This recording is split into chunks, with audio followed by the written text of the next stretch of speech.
we covered chapter 31 last week, or last month, but I wanna back up to Genesis 31 and verses 20 through 23. And Jacob stole away. That really makes it sound like he was doing something he shouldn't, but that just meant he left at night without telling Laban. And Jacob stole away unawares of Laban the Syrian, in that it told him not that he fled. So he fled with all that he had and rose up and passed over the river. What river is that? Euphrates. Mine says Euphrates. Yep. Mine says. That's right. Your Bible says Euphrates? Yes. Okay. That seems like cheating to me. My Bible don't say that. Mine don't either. Christian Standard. Anyhow, he crossed over the Euphrates River and set his face towards Mount Gilead. Where does it say Gilead's at, Jack?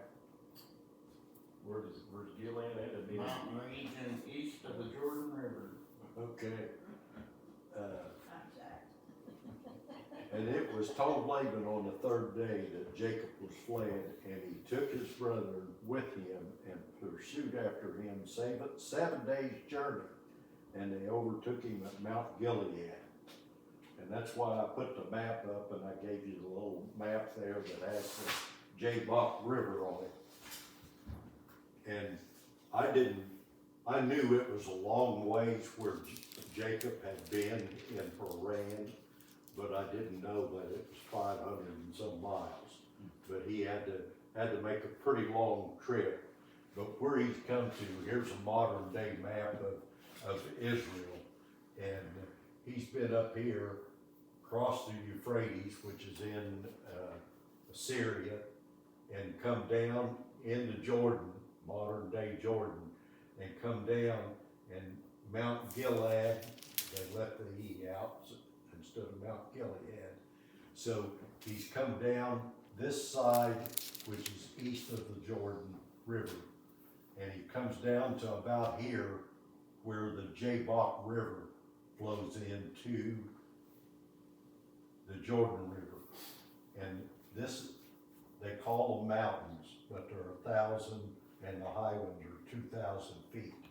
But the Jabbok River, there's a pass there because the river flows this way and into the Jordan River. So that's where they're at and where they camped, at Mount Gilead. And Haran is about 20 miles, I think, north of the Euphrates River. I forgot, I've got a map here, pass that around. All the way up here is Haran, in what they called then Mesopotamia. So he has to go from here all the way down to here. So how far do you estimate you traveled? 500 miles and maybe a little more. Wow. And what modern day country is that in? Syria.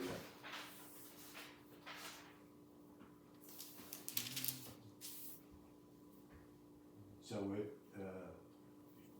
I can't imagine doing that, you know. So he came from up here Haran and Yeah, came down this way. yeah. It didn't have a car. Yeah. Can you imagine with 4 wives and 12 kids and no telling how many animals? When we started in the 32, he gives his brother Esau 580 animals for a gift. And anyhow, I can't imagine traveling that far with herds. It said it only took Laban 7 days to get there to catch him. But he's not to Gilead. He's not even into Israel yet. Right. What we call Israel today. Right.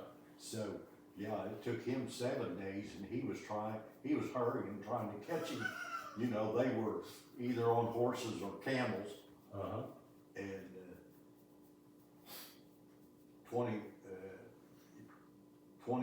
25 miles a day is what they usually tried to walk, was 20 to 25 miles. Well, that must've been quite the caravan though, because he was I'm taking telling you, his it had to be. animals and probably servants and. Yep, Well, yeah, the logistics just to feed them and water them and, yeah, a lot of that. that's pretty wild to think about all that. You know, we don't think they traveled big distances, but they did. And he's, like I said, he's not even into Israel yet. Okay, any questions about where they're at and what they're doing? Well, the other thing that's interesting to me is that they did all that in 3 verses, you know, and we tend to say, okay, well, you know, time is still, so it's Yeah. like, I mean, it had to take, like you said, weeks. Yep, At least we know 1 week, because it took him that long week to catch him, yeah. or to catch up with him, so it had to take probably a few more days than that. And Jacob had a 3-day start on Well, that's what I mean, yeah, So so 3 that's days 10 for days. Laban realized he wasn't even there. Wow. Okay, we'll start chapter 32. And Jacob went on his way, and the angels of God met him. And when Jacob saw them, he said, "This is God's host," and he called the name of the place Mahanaim. And that means two hosts or 2 camps. And Jacob sent messengers before him to Esau his brother, and to the land of Seir, the country of Edom. And the country of Edom is way on down here, and again, it's in Jordan, not Israel.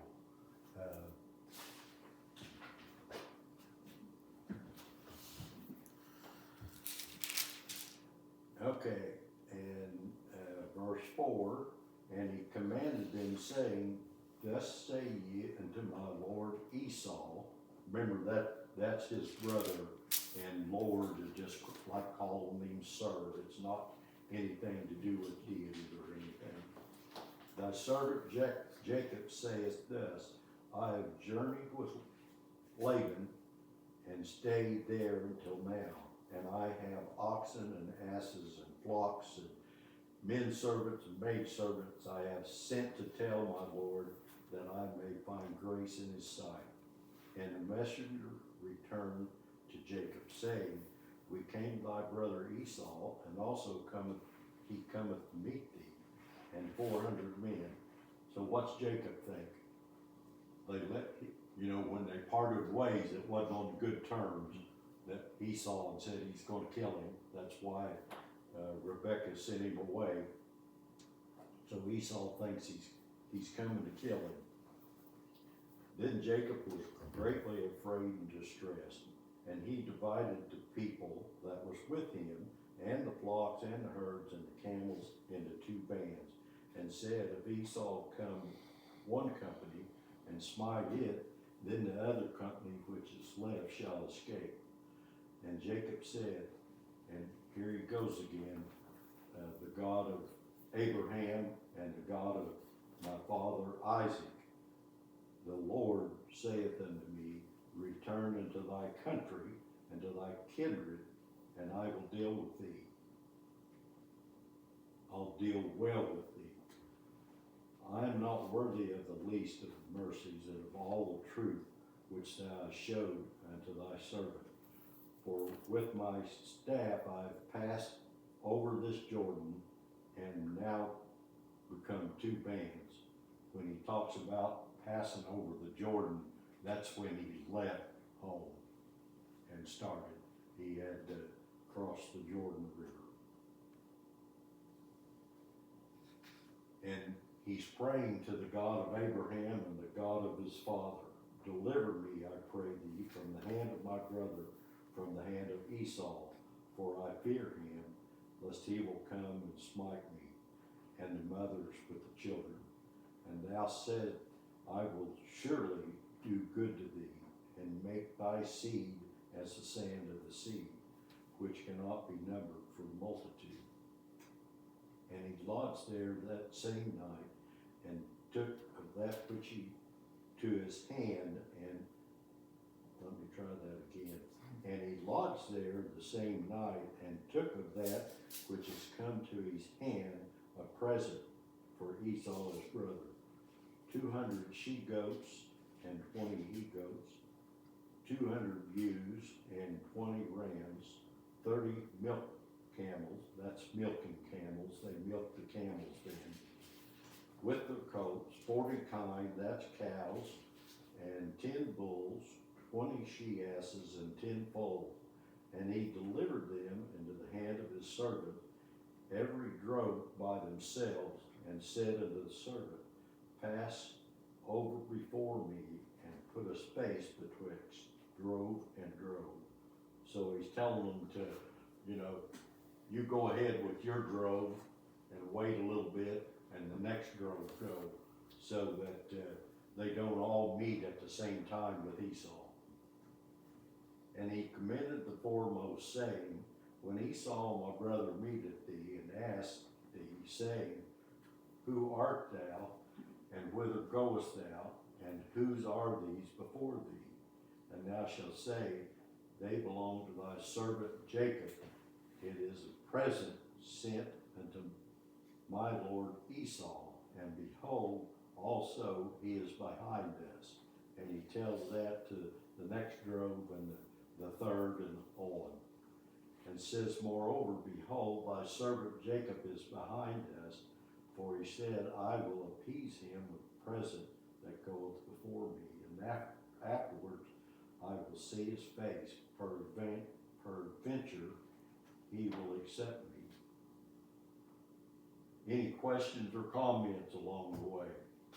Well, I mean, you were saying the last time, you know, he never acknowledges God directly. He always refers to him as God of my father Abraham and Isaac, but he does acknowledge him, I guess, in a way that, even though I know you're going to say not entirely till he has that, when he becomes Israel, but look, you know, he has a knowledge of him, and I don't, is this the answer to his prayer when he talked to God, that God said to send all these animals? I don't know, I don't see that in there, but.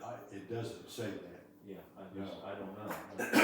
Probably you might have add something to that. I think, you know, God already told him that I'm going to deal well with you, and God is sinning, and Jacob does have enough faith that he believed God, but I don't think as of yet that he has confessed him as his own God.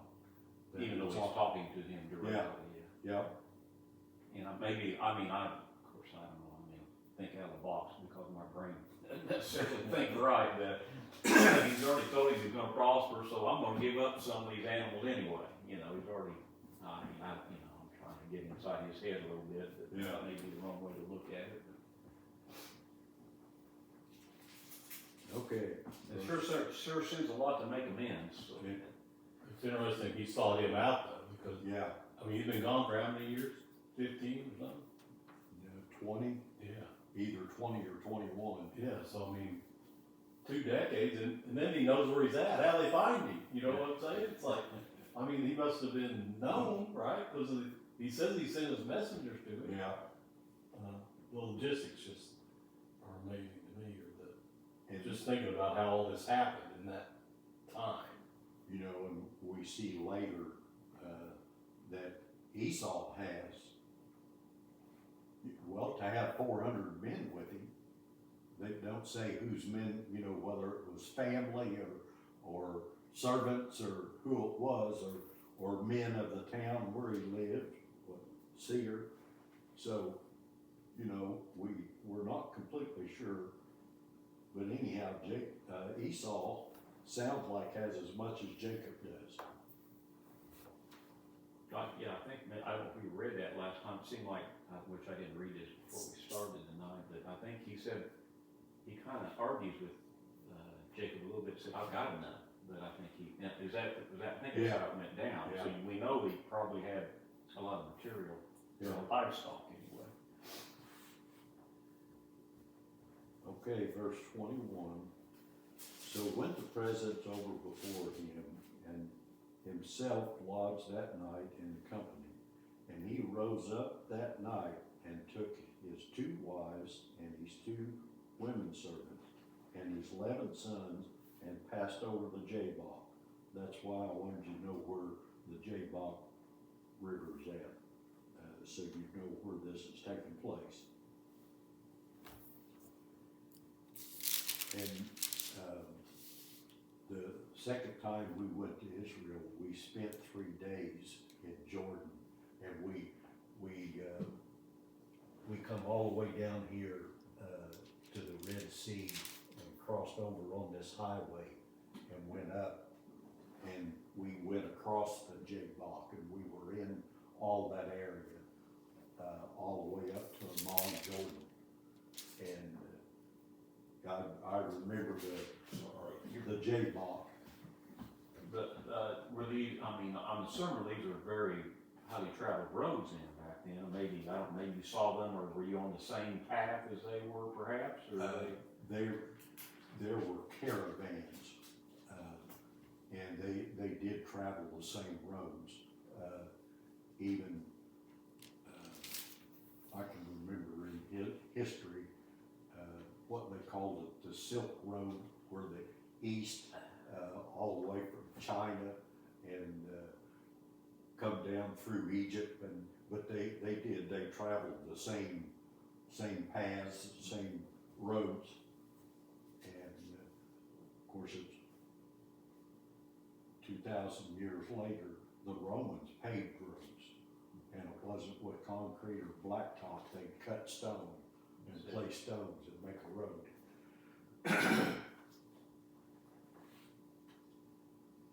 Okay, verse 23, and he took them and sent them over the brook, and sent over that he had. In other words, he sent everything over the Jabbok, and he stayed on the other side. And Jacob was left alone, and there wrestled a man with him until the break of day. And when he saw, and this is the man, not Jacob, and when he saw that he prevailed not against Jacob, he touched the hollow of his thigh, and the hollow of Jacob's thigh was out of joint, and he wrestled with him. And he said, let me go, for the day breaks. And he said, I will not let thee go, except you bless me. And he said unto him, what is your name? And he said, Jacob. And he said, thy name shall no longer be called Jacob. What did Jacob mean? deceiver, I think? Right. He was a deceiver. Him and Laban was number one deceivers, and trickster or supplanter. So God's telling him that you're not going to be called this anymore, but it's going to call you Israel, for as a prince hast thou power with God and with men, and hast prevailed. And Jacob asked him and said, tell me, I pray thee, thy name. And he said, wherefore is it that thou dost ask after my name? And he blessed him there. And Jacob called the name of the place Peniel, for I've seen God face to face, and my life is preserved. Questions about that? Who is that? Huh? Who's he wrestling with? Who's he wrestling with? That's a good question. And why? And yeah, and why? I mean, I've heard people say it's God, but I don't think Jacob ain't gonna have. There's not gonna be much of a fight like whoever he is with this person. I mean, I'm just looking at reason here. Mine says, the man who wrestled Jacob is called an angel in HOS, I don't know what that is, 12:4, and it's evidently the pre-incarnate Christ. That's Hosea. Hosea, okay. Yeah. And Hosea mentions this same incident. And I agree with what Aaron's Bible said, that I believe it's God the Son, and I'll show you why in just a minute. But let's see, what it is somewhere, Exodus, I've got that written down, but I don't know where I've got it written down at. Just a minute, let me figure out where that's at.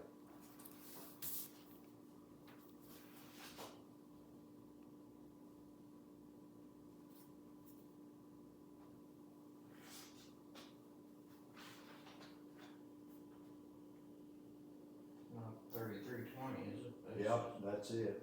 I just found it, Exodus 33:20. You got a pretty good Bible. Exodus 33:20.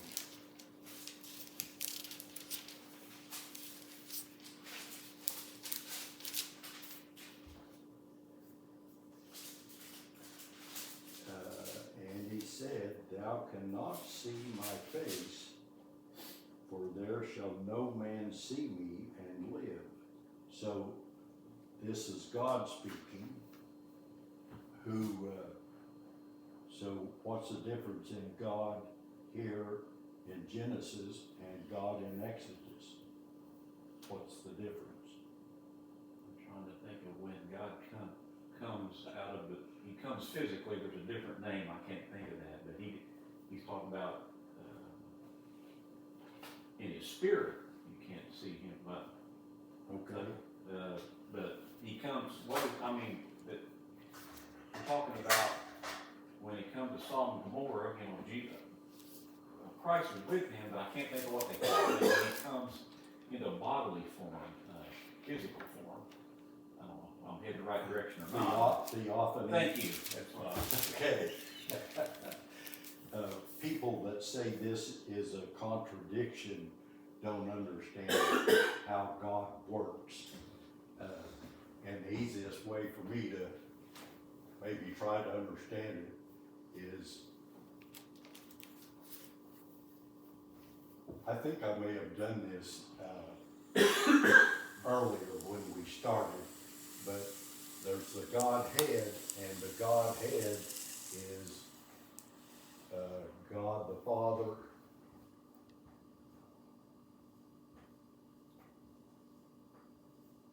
God the Son, God the Holy Spirit.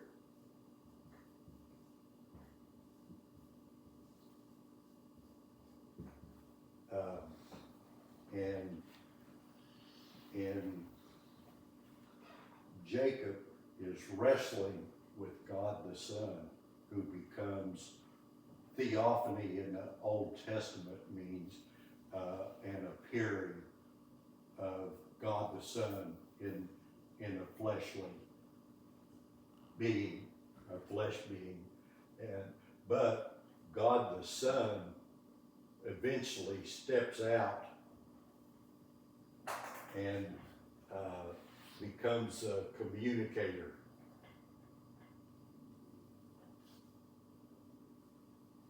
And appears in flesh, and we'll read in just a minute, and you can see how that happens and when it happens.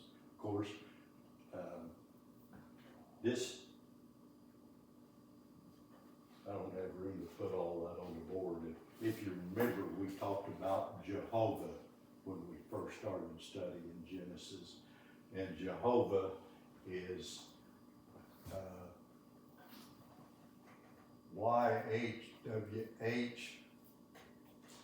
and then later they spelled it YAHWEH, and they also spelled it JAHWE,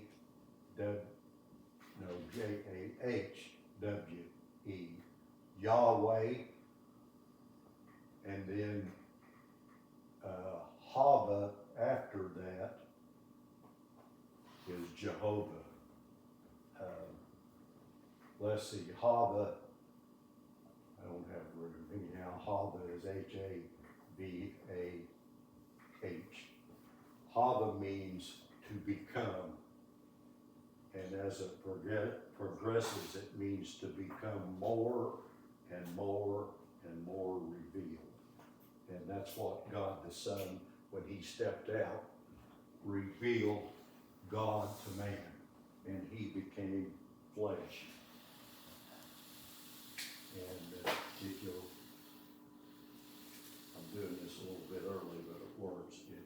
go And it's a to, little different than what the theophany,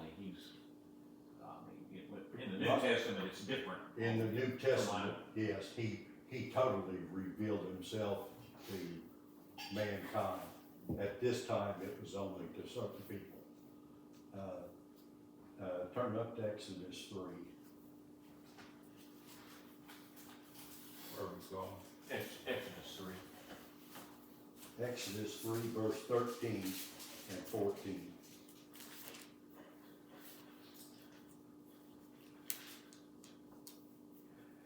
And Moses said unto God, Behold, when I come unto the children of Israel, and this is when God is telling Moses to lead Israel out of Egypt, and this is their conversation. When I come to the children of Israel, and shall say to them, The God of your fathers has sent me unto you, and they shall say to me, What is his name? What shall I say unto them? And God said to Moses, I am that I am. And he said, Thus shall you say unto the children of Israel, I am have sent me unto you. So there's the I am, and you can turn to the book of John. I think it starts in chapter 8, and there's we're not going to turn there, but there's 7 I am statements in the book of John, and that's Jesus Christ speaking, and that's who Yahweh Havah is. That's Jehovah. And turn to Exodus 6.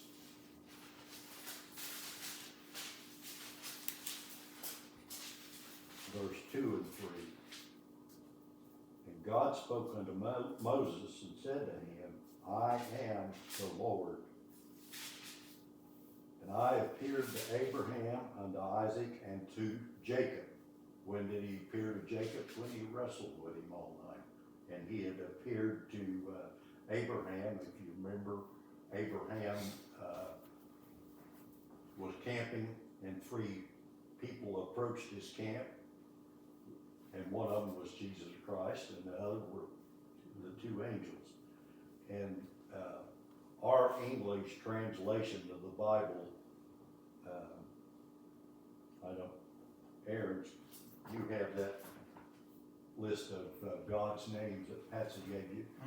I gave everybody one of those. If you remember all the names of God, well, in our English translation, anytime you see Lord, like in verse 2, the last word of my Bible is Lord, and it's capital L, capital O, capital R, capital D. That is Jehovah. Jehovah is Jesus Christ. Jesus of Nazareth, the same little baby that was born in Bethlehem. And if you turn on up to Isaiah.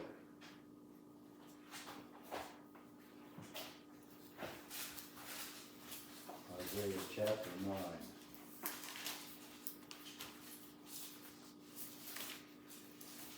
Everybody reads this at Christmas. Isaiah chapter 9, verse 6. For unto us a child is born, unto us a son is given, and the government shall be upon his shoulders, and his name shall be called Wonderful, Counselor, the Mighty God. Who is that child that was given to us? Jesus Christ, or Jesus of Nazareth. A lot of different names. Let's see, the Mighty God, the Everlasting Father. He's as much God as God is, if you want to say it that way. He is God. And people struggle with that. I struggled with it for years and years. Everybody knows what John, turn to the book of John, chapter 1.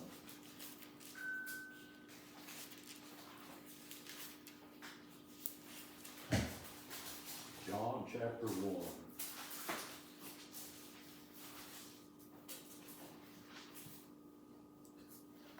In the beginning was the Word, and the Word was with God, and the Word was God. And the same was in the beginning with God. All things were made by him, and without him was not anything made that was made. In him was life, and the life was the light of men. Who's the Word? Jesus says, I am the Word. And just to make sure you know who we're talking about, turn to verse 14. And the Word was made flesh and dwelt among us, and we beheld his glory. The glory is the only begotten of the Father, full of grace and truth.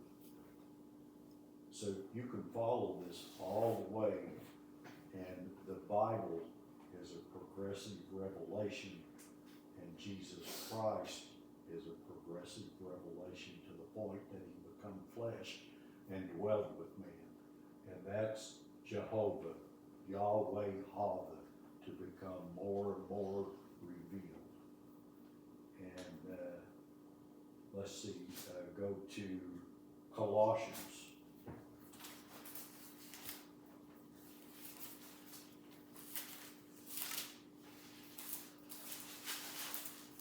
Colossians 2, verse 9.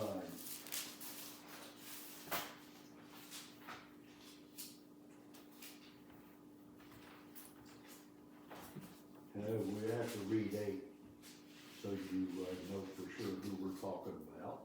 Beware lest any man spoil you through philosophy and vain deceit, after the traditions of men, after the rudiments of the world, and not after Christ. Who we talking about? Christ. What? I'm getting closer to. Oh, what? Am I not talking loud enough? I forgot my hearing aid. Oh, okay. All right.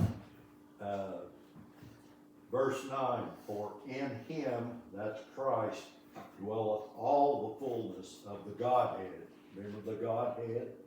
Christ is the fullness of the Godhead.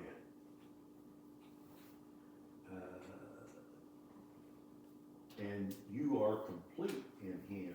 We're complete in Christ, which is the head of all principalities and power. That means he's head of everything. Then turn back to Colossians 1:15.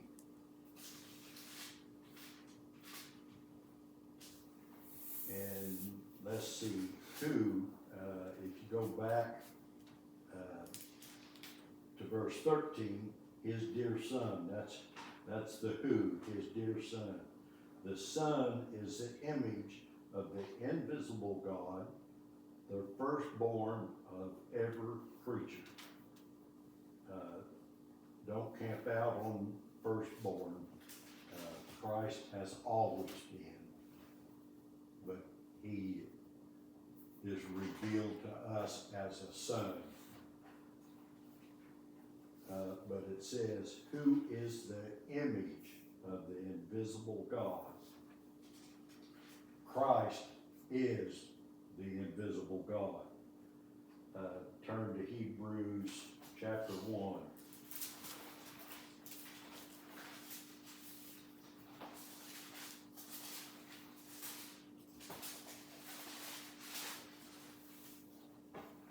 Hebrews chapter 1, verse 1 through 3. God, who at sundry times and diverse manners spake in times past unto the fathers by the prophets, hath in these last days spoken to us by his Son, whom he appointed heir of all things, by whom also he made the world, who being the brightness of his glory and the express image of his person. That is really saying that express means exact. It even goes as far as call it reproduction, but he is the exact image of God, and uphold all things by the word of his power when he had by himself purged our sin, sat down on the right hand of the majesty on high. So who was in the burning bush talking to Moses? It's pretty clear. The I am, Jesus Christ, Jesus of Nazareth. Let's see, the Greek is Christ and Hebrew is Messiah.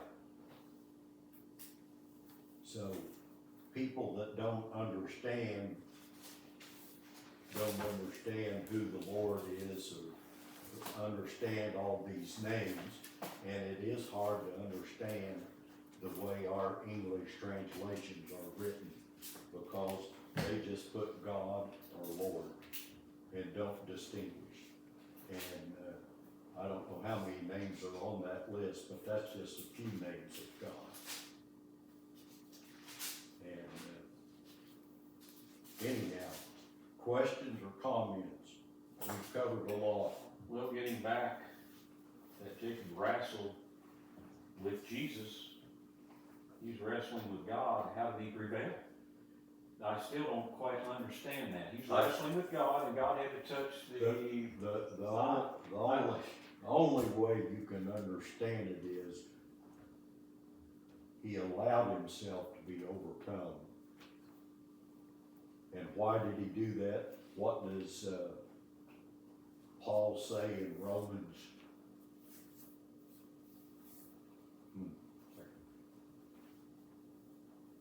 He says that whatever was written aforetime was written for our learning. What verse is that, Patsy?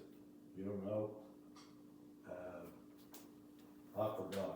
Anyhow, he covered that in 2 Timothy 3:16 too, that all this stuff was written for our yeah. reproof and learning and all, yeah. But you think he just let him, I mean, that makes sense to me, I just can't, I've had trouble dealing with that before, but. Yeah, I did, you know, how can a physical man like me or you wrestle God and win unless God lets you? It didn't happen. My son's school teacher told me a long time ago that God led him. Is that right? Yeah. I asked him a lot of questions. Yeah. Got in trouble a lot too.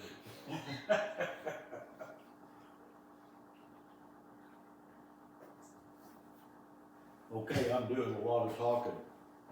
And we're doing a lot of this. Okay, what else, you know, there's so much going on here in these few verses. Like Kelly said, it happened in 3 verses, but it took a long time. You know, you can go years or even decades, in a verse or 2. I mean, it just show, I mean, mine, I've got a map in here, and actually with Jabbok and where they're at is not very far from Bethel during his first kind of encounter with the angels and things. There's a lot going on right in that area for Yeah. Jacob. I don't know whether I can find Bethel. Yeah, It's showing. just north of, Jerusalem. I can't see it on here. But this, you know, that's all. I mean, it's almost due west of where he's at. It looked like on this map that I'm looking at. Yeah. It's not very far apart from Bethel. Anyhow, it's, a lot happening. I didn't even finish reading the last few verses. You know, and people say that, what do you call it, doing away with Israel. Israel's not in the picture anymore. They're blind when you see this kind of stuff happen here. I mean, you know, it just shows their replacement theology is what I think of. No. It has another big name too. It's called preterism. But Jacob wrestled all night, I say, with Jesus of Nazareth, and prevailed, but just by a touch, he dislocated his hip. Anybody had Marilyn, no, you broke your hip, it wasn't dislocated, but your leg didn't work, did it? I've been over one time and my pelvis shifted sideways, my backbone shifted an inch, and it didn't even hurt hardly. But that night I didn't sleep, and the next day I tried walking and I'd fall down, my right leg just go out from under me until they put my socket, or put the hip back in the socket. And, you know, that's what happened to Jacob, and he limped after that. And I think that limp was to show Jacob that this wasn't a dream. You know, this happened. You're still limping. But Jacob saw God face to face, and he called the name of the place Peniel, which means face to face with God, or I saw God face to face. In verse 31, as he passed over, I don't know why the two different spelling, but that's the same place, Peniel. The sun rose upon him, and he halted, he limped upon his thigh. And it was such a known thing that Hebrews, Jews, didn't eat. They call it the sinew, but it's a sciatic nerve area of animal on the hindquarters. And actually, some of them still don't today. So there's so much going on here. What other kind of questions do you have? I mean, it's interesting he chose this way. Like you said, I think this is an important time in Jacob's life because he's made the split from Laban and he's going to make peace or war with his brother. He's not really sure, I guess. But it's interesting the way that God chose to, and he's prayed to God to deliver him from this. So I think, you know, there's something going on there too. And like you said, I don't know if Jacob knows in the moment who he's wrestling with or what's going on, But that, I wondered that. I was gonna ask that question. I'm glad you brought that up. Did he know who he was wrestling with? I think this is where Jacob's salvation really happened. that's what I tend to think is that it is that important that, and maybe it's some symbolism too. You know, you've heard of people wrestling or fighting their salvation, and Yeah. the point you made about him always saying, you know, well, it's my dad's dad, or my dad's God, it's not Yeah. mine yet. Yeah. And this could be that point where he's, you know, it's symbolizing his, you know, his struggle with calling him his God or Yeah. giving it up, I guess. And he said in verse 29, Jacob asked him, please tell me your name. He doesn't really come out and say it, but then he says, like you said, in 30, a place called Peniel, because I saw God face to face. I don't know if God told him or he figured it out. You don't. I think he knew after he wrestled for a while who he was wrestling with, or he wouldn't have known to ask him to bless him.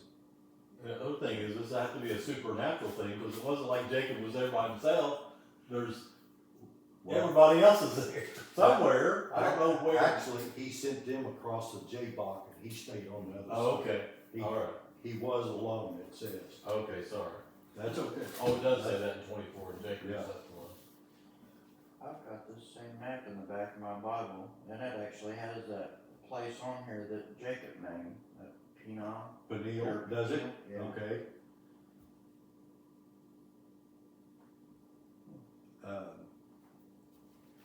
And I finally remembered, it's Romans 15:4.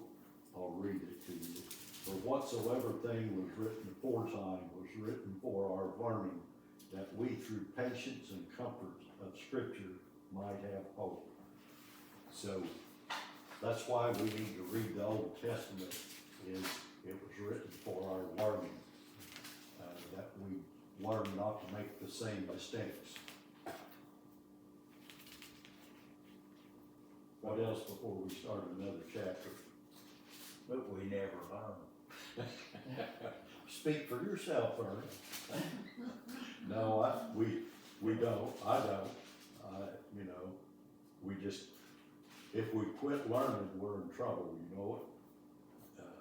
I get tickled at my wife the other day, she's watching some show on TV, and somebody said that was going to do something, and she said, don't go in there, you get murdered, or wish they did. And I said, honey, they can't hear you, I can't help it, I'm talking to that TV.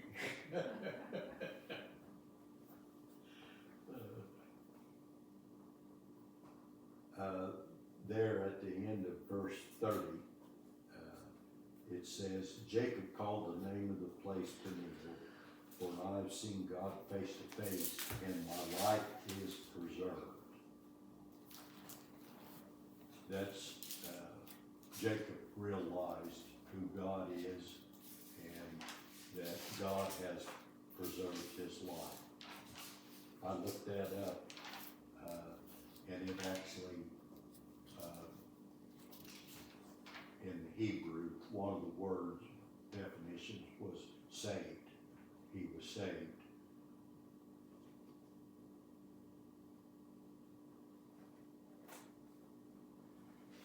Okay, if nothing else, we'll start chapter 33. And Jacob lifted up his eyes and looked, and behold, Esau came, and with him 400 men. And he divided his children. He divided the children unto Leah and to Rachel and to the two handmaids. And he put the handmaids and their children foremost, and Leah and her children after, and Rachel and Joseph hindmost. Why did he put those in that order? Well, I think there's always favoritism there. I mean, that's my answer, I don't know if that's what you're looking at, but. That's it, you know, he didn't want Leah to begin with, he wanted Rachel. Laban tricked him, and he got Leah first, and then he got Rachel, and then they both gave the handmaid, but anyhow, he put them in order, you know, we see that a lot in the Bible, how that favoritism plays out and how it's a mistake. I mean, don't you think that they had a little, I don't know if you call it rage, but a little bit of anger, these others that were thrown out there first and left the one that he favored Rachel? I think that might cause some controversy in your family. You would think it'd make it hard to live with. If they were even aware of what was going on, I mean, they might have the same fear that he had. Cause who knows how much history they knew of Yeah. he and his brother, and how he deceived him, and how, you know, there's bad blood there. So. Yeah, you gotta wonder if that was something they talked about at Yeah. night or something like that, you Right. know? I don't know if they knew, or, you know, maybe they weren't even aware, but because a lot of times being first is an honor thing. You go first, or you sit at the head of the table, or you know, you're the firstborn, so you have, you know, you do this or do that, so and again, it's all, I guess, speculation, but in this, if they knew they were going for a fight, then I guess, you know, that point well taken, that they probably were like, I'll get to die first. But you know, he loved Rachel more than he did Leah. There was a competition before they even left the land. Right, So yeah. I don't think it said a whole lot about Bill Hall and what the other servant's name was, but yeah. Verse 3, and he passed over before them and bowed himself to the ground 7 times until he came near to his brother.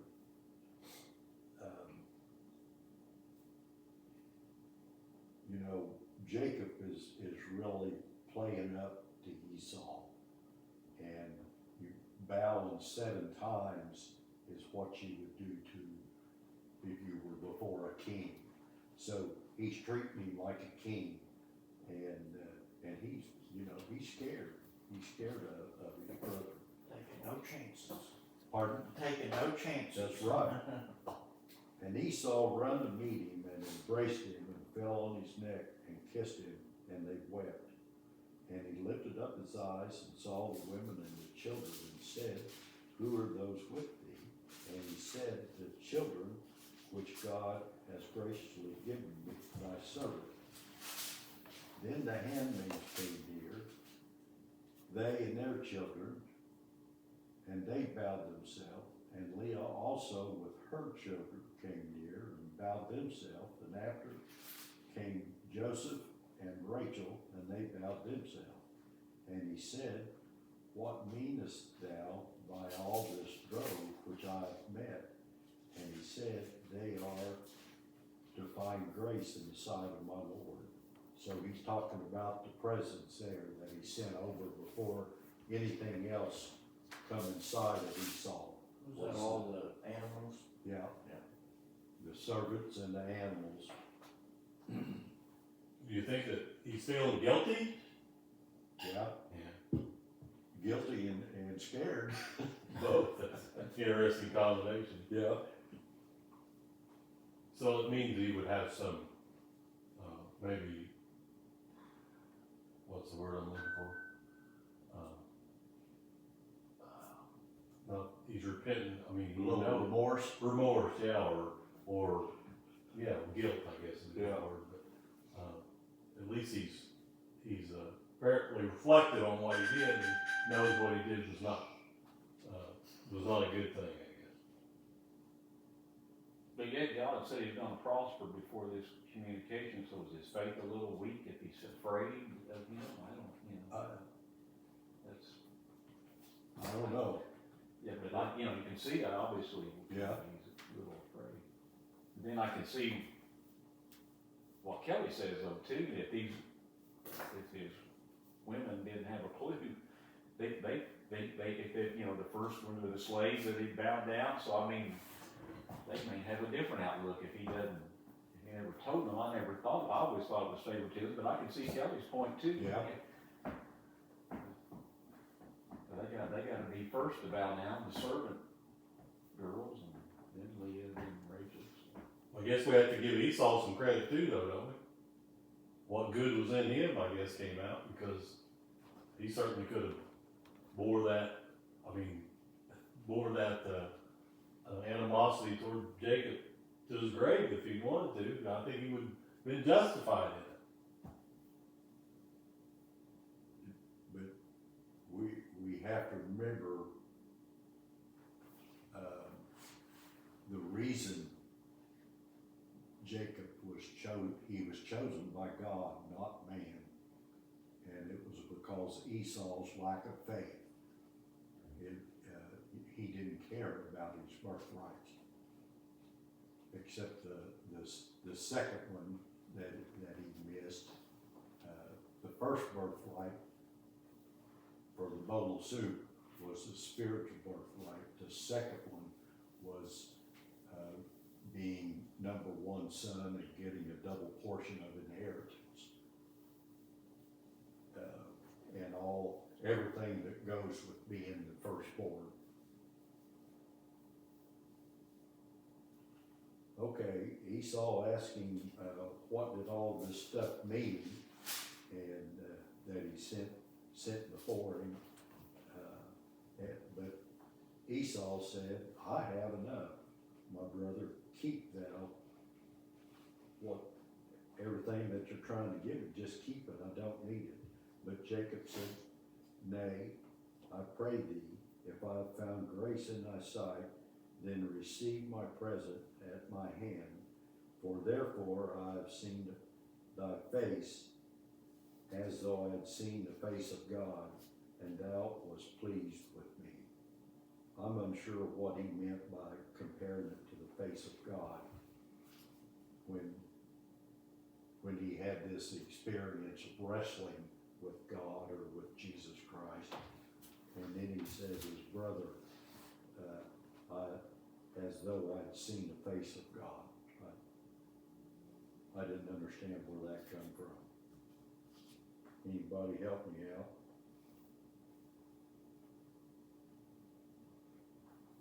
Okay. Sound like there might be some flattery, I don't know. He ain't got 400 soldiers behind him, maybe he's looking at it, I don't know. He was doing everything he could, wasn't he? I've got a footnote, it's not on verse 10, but it's for verse 11. And it says, the author of Genesis was conscious of the irony that Jacob now acknowledged that the blessing he had struggled for was from God. In his last attempt to express reconciliation with Esau, Jacob, in a sense, gave back the blessing he had stolen from his brother, doing so from the blessings the Lord had. Oh no, that's not. God, I don't know. Okay, That's not what I thought it was. I'm sorry.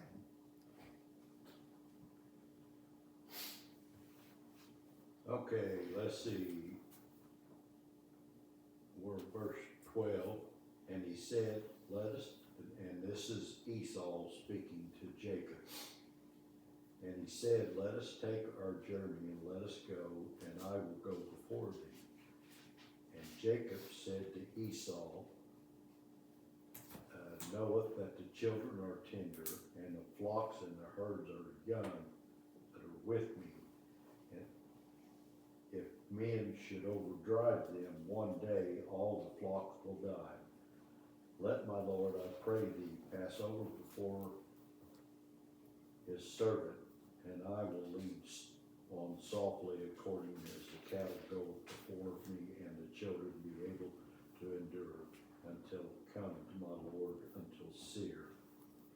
And the exact location of Seir is unknown, I think, or it is to me anyhow. I couldn't find any map that showed it, but it's in the we'll see that it's close to these other places. So it can't be far off, like from Shechem. Shechem's on that map that I gave you. But Shechem is in modern day Israel. Okay, verse 15. And Esau said, let me now leave with thee some of the folks that are with me. And he said, what need is it? Let me find grace in thy sight, my Lord. And Esau returned that day on his way into Seir. And Jacob journeyed to Succoth. You all seen that on the map. And built him a house and made a booth for his cattle. Therefore the name of the place called Succoth. And Jacob come to Shechem, like I said, is in modern day. Can you all see that on the map or know where it's at? Shechem is modern day Nablus in Israel and is here. So he's come from over here and he's in almost midway into Israel.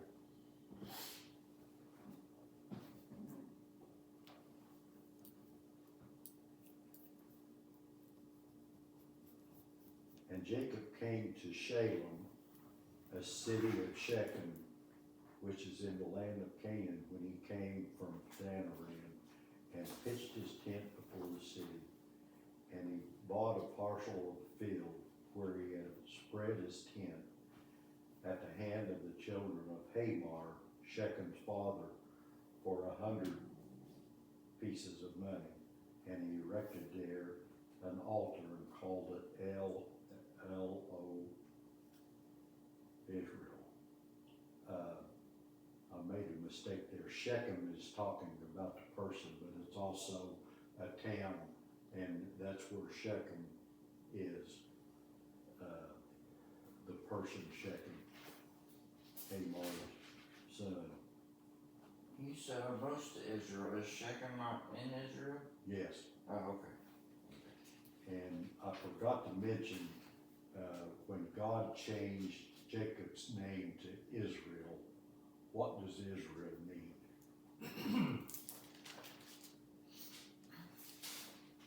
I only know because I just read it. Okay. Prince of God. Yeah. And El. That's better than deceiver. I'm sorry. That's better than deceiver. Better than it, right. But El in Israel is God. El is God in Hebrew. It's where you get the word El Shaddai and El Elyon and all the different names. And so remember, some of these words that have EL in them, like in verse 20, El Elo Israel, that's the God of Israel. Questions to there? What was going on there? Was they just, he's offering him safe passage or offering him Yeah, people to help him make sure he gets where he's going right. safely, or? And I think that's the way I took it, Kelly, and Jacob didn't think he needed it. He told him to go on, that they'd catch up with him, basically. Yeah, he wasn't afraid of anybody but Esau, apparently. Yeah, Mine says that Esau even suggests that they travel together, as well as, offer to send a guard with Jacob. right.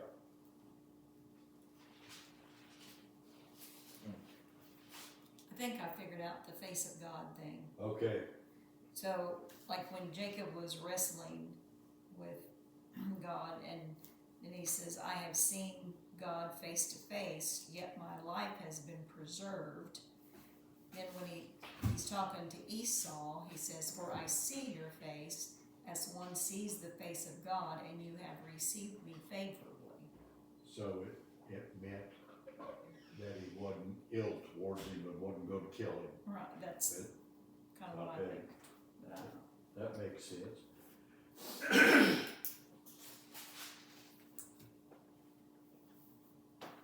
And Kelly, I'm not sure why they put this next one in, are you?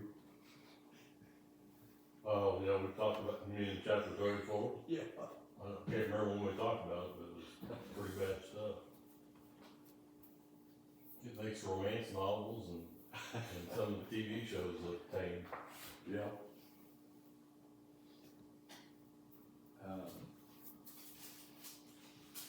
It's about 10 after, so do you? Figure out where I'm gonna stop, huh?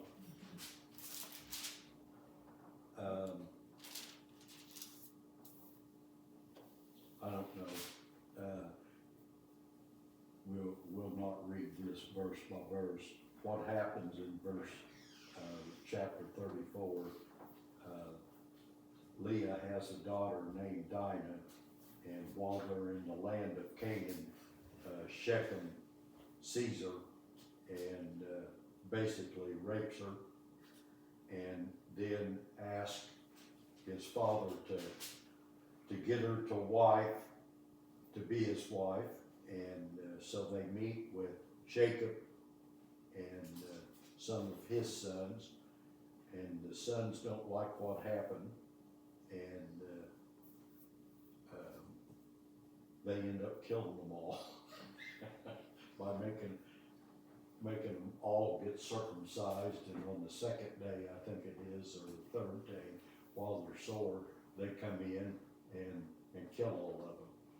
And Jacob says in verse 30 of chapter 34, and Jacob said to Simeon and Levi, they're the ones that killed everybody, you have troubled me to make me stink among the inhabitants of the land, among the Canaanites, the Perizzites, and being few in number, they shall gather themselves together against me and slay me, and I shall be destroyed, I and my house.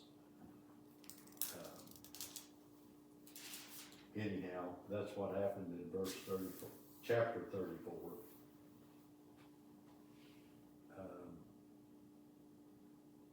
Chapter 35. So Jacob wasn't real happy with it. No, he didn't think they should have done it, and I don't know why it was particularly Levi and Simeon that done it, but they're the two that done the killing. Yeah, they're the priesthood, Levites are the priestly tribe, you think. Yeah, but they're not yet.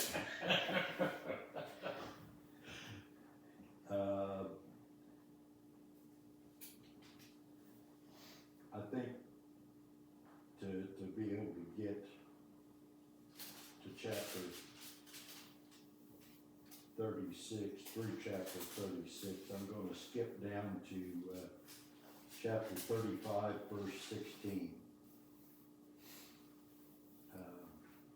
Read the other, it's, there's a lot going on in them, but, for sake of time, we'll go to 35:16.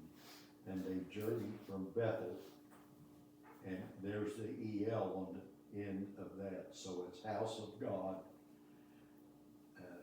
And they journeyed from Bethel, and there, but a little ways come to Ephrath. And Rachel travailed, and she is hard labored. And it come to pass, when she had hard labor, that the midwife said unto her, Fear not, thou shalt have this son also. And it come to pass, as her soul was departing, for she died, that she called his name Ben-Oni, but his father called him Benjamin. And Rachel died and was buried on the way to Ephrath, which is Bethlehem. So that locates them real well. That's south and west of Jerusalem, Bethlehem. And Jacob set a pillar upon her grave. This is the pillar of Rachel's grave unto this day. And Israel journeyed and spread his tent beyond the tower of Edar. And you really have to pay attention, because Jacob's name been changed to Israel, and they're used either way. They can talk about Jacob and call him Jacob or Israel, either one. And then other times when it says Israel, it's talking about the Jews or the state of Israel. Patsy, I meant to ask you, the Tower of Edar, you remember going up on a hill and seeing this up in this tower, and you could see all these places?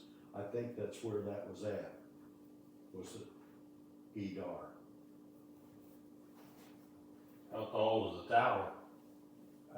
It wasn't, I think 3 stories, and you could go out on the roof of it, but it was up on a hilltop. And you talk about roads, you could see all these different paths or roads, and you could see who was coming, whether it was friend or foe. And then you said you talked about traveling from down in the, All the way down to Elot, which is on the Red Sea. how long did it take you to get back up to where you were talking about tonight, or area we're talking about? That's, let's see, Israel is only about 180 miles long, from all the way down here up to here. Just a couple hours then. Yeah, so except you're winding, this is very desert over here. And not a lot out there. We did see wild camels. Was the road paved? I'm sorry. Was it paved? Yes. Yeah, it's traveled, that's along the way is,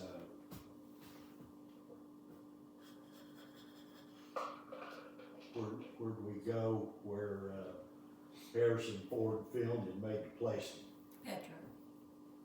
Petra. Yes, Petra.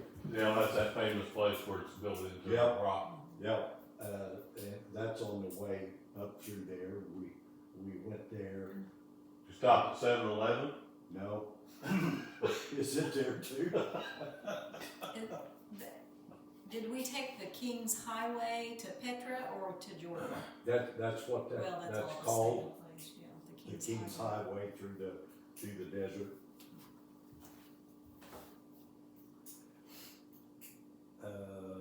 Let's see. We'll go ahead and finish, chapter 35. And it come to pass when Israel dwelled in the land that that Reuben went and lay with Bilhah, his father's concubine. And Israel heard of it, that's Jacob heard of it. Now the sons of Jacob were 12, and it lists all the 12 sons and who the mother was. And Jacob came unto Isaac his father at Mamre, and to the city of Arba, which is Hebron, where Abraham and Isaac sojourned. Let's see. I don't know whether I didn't locate Hebron.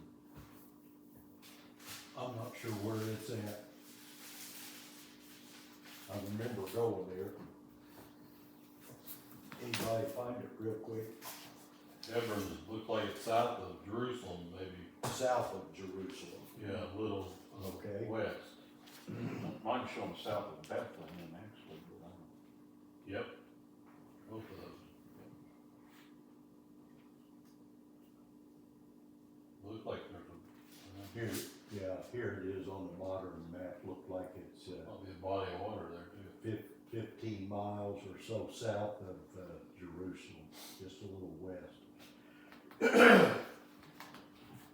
So you know where we're at. Let's see, and the days of Isaac were 180 years, and Isaac gave up the ghost and died and was gathered into his people, being old and full of days, and his son Esau and Jacob buried him. And then in chapter 36, it goes through all of Esau. Remember, Esau also had 12 sons. And all the ones, the dukes and this and that, we're not gonna go through all the names because it's long and I can't pronounce them. But, I was thinking before we go on to that chapter, even when, Jacob had revealing there when he wrestled with God, Jesus, things didn't go, there was always those storms of life. His favorite wife dies giving birth right after that. And then Reuben sleeps with one of his servant wives. And then when he gets back to Isaac, he passes away, and he also finds out that his mother had already passed away. So even though it looks good for him, I think if we can match that up with our own life, we're all believers in the Lord, but there's still those storms of life that we have to deal with. That's a good point. And also talking about Rachel dying, Rachel was naming that son Benoni, which means son of my suffering, and Jacob changes it to Benjamin, which is son of my strength. And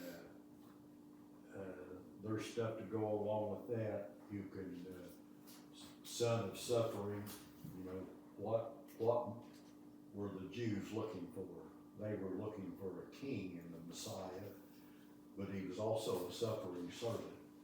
And so you can go back to this and maybe see the suffering servant and the king part of Christ. In verse 36 through all this, there's one name in verse 12 that you need to remember. And Timnah was concubine to Eliphaz, Esau's son, and she bare Eliphaz, Amalek. These were the sons of Ada, Esau's wife. Amalek, remember that name, who they are? The Amalekites. When Moses leads the children of Israel out of Egypt, who they had the first war with, the Amalekites, which, let's see, they're in this area in here, south and east of the Dead Sea in Jordan. And it's funny, basically this King's Highway is the way Israel went around to the east and was coming in to Israel, their promised land, and that's how they ended up fighting with the Amalekites. So, we've covered a lot of time and a lot of area.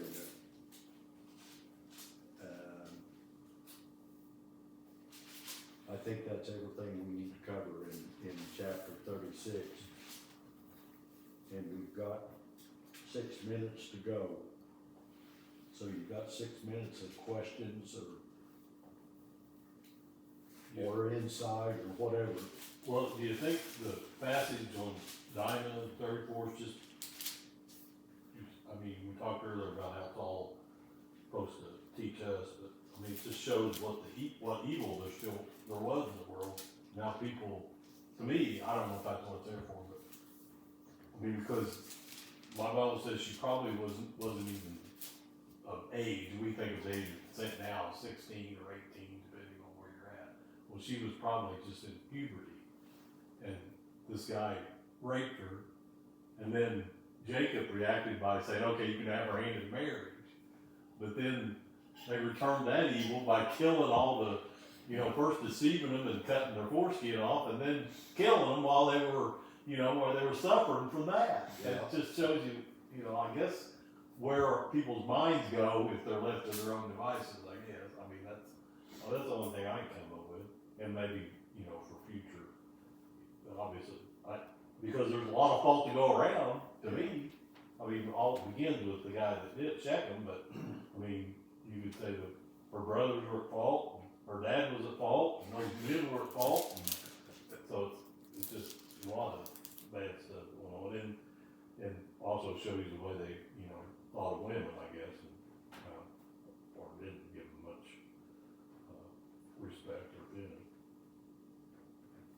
And it was pretty well Jacob's sons that come up with this scheme. Of course, Jacob didn't know it, but why did Jacob let them lead instead of leading like he should have been, the leader of the household? Anyhow, that Romans 15:4 has helped me a lot to understand what should be able to take from the Old Testament, that we should be able to learn from all of this that's happened and hopefully not make the same mistakes. What else?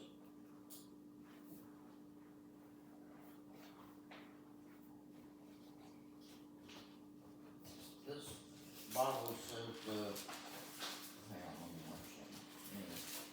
Says that tower you were talking, Edar, He was does. a watchtower for shepherds between Bethlehem and Hebron. Like what were they watching? Just There was all these bands of people robbing, stealing sheep, and camels and all that kind, and they could watch from there and alert people if there's bad things coming. oh, okay.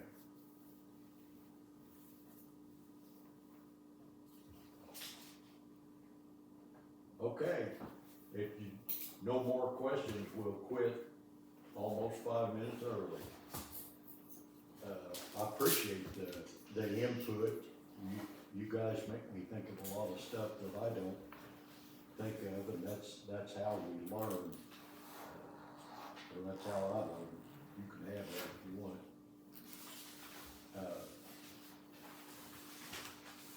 I'll close us in prayer. Father, it's been so good to be able to get together and just talk about your word and try to understand and learn from each other's thoughts. We just praise you for your guidance in all this. And thank you that we can turn to Paul's letters or later in the New Testament and to understand that all this fits together and how your word is revealed. And there's no contradictions. Everything lines up perfectly. We praise you for being a God that gives us word to live by. We just thank you now for all this. Thank you for the ones that are here. Just continue to be with us and guide our thoughts and our prayers in Jesus'